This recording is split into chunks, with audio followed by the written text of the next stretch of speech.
The Diary of Samuel Pepys, 16th of November 1660.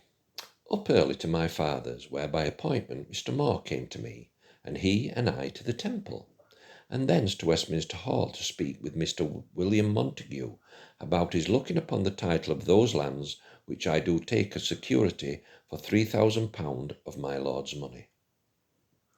That being done, Mr. Moore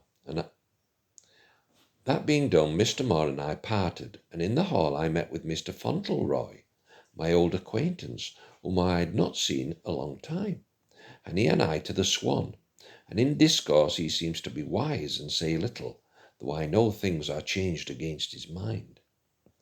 Thence home by water, where my father, Mr. Snow, and Mr. Moore did dine with me.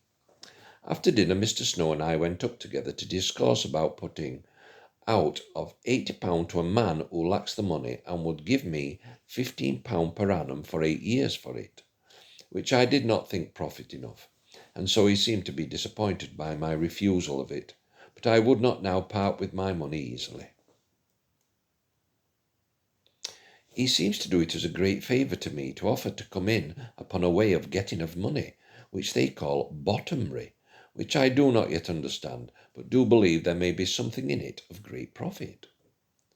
After we were parted, I went to the office, and there we sat all afternoon, and at night we went to a barrel of oysters at Sir William Batten's, and so home, and I to the setting of my papers in order, which did keep me up late, so to bed.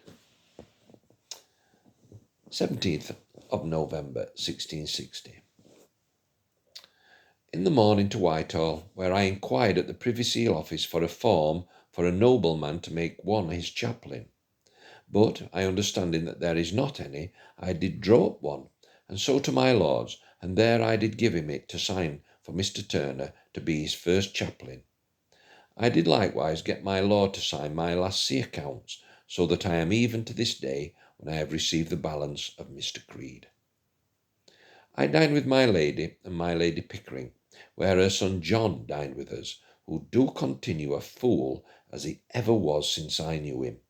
His mother would fain marry him to get a portion for his sister Betty, but he will not hear of it.